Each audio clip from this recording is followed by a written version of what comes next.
Okay, so I don't have any answers. That's the first part of this, and I don't have any definitive statements, but I do have questions. And I think questions are very important.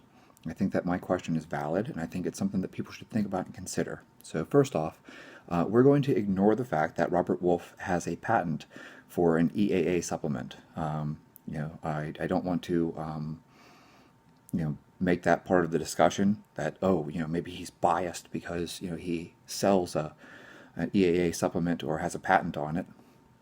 I would rather just simply focus not on the source, but just the logic of the claim, because he's not the only person saying it.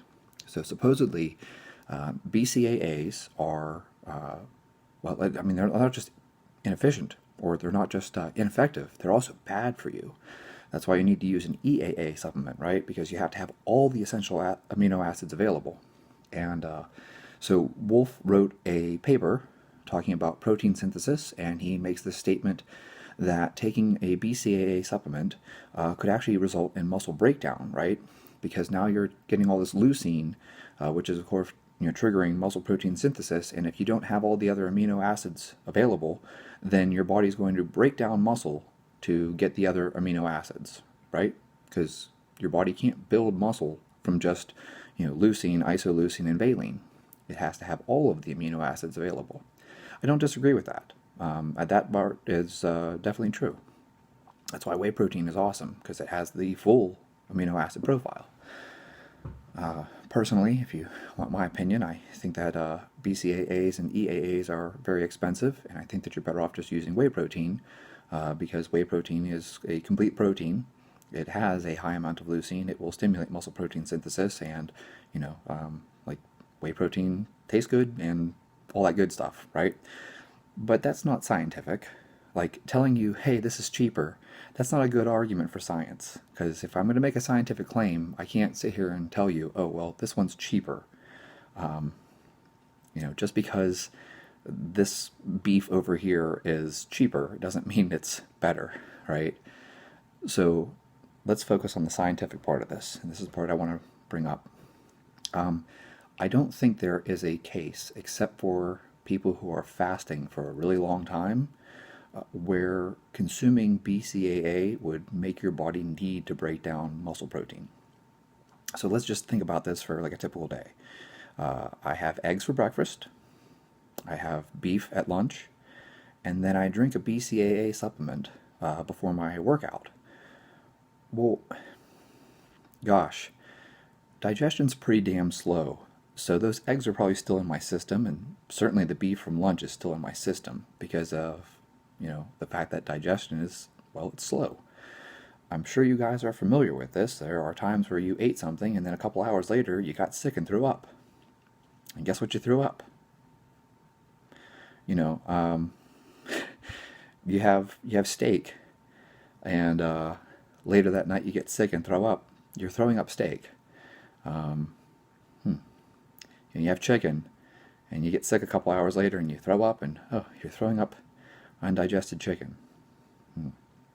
So if you're eating eggs for breakfast, and I don't care, let's just make it chicken or whatever. I mean, eggs don't even have to be a breakfast food. Whatever protein you're having at breakfast, and then you're having another protein at lunch, whether it's chicken or whatever, and then you drink a BCAA supplement before your workout.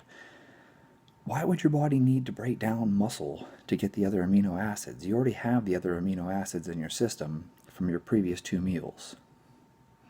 So I don't think that that's a realistic claim. I don't think that that actually happens. Now, if someone knows better than me, please comment below. Tell me why the amino acids that you consume for breakfast and lunch are no longer in your system, even though if you throw up, you'll throw up the food that you ate earlier, because it is rather slow digesting.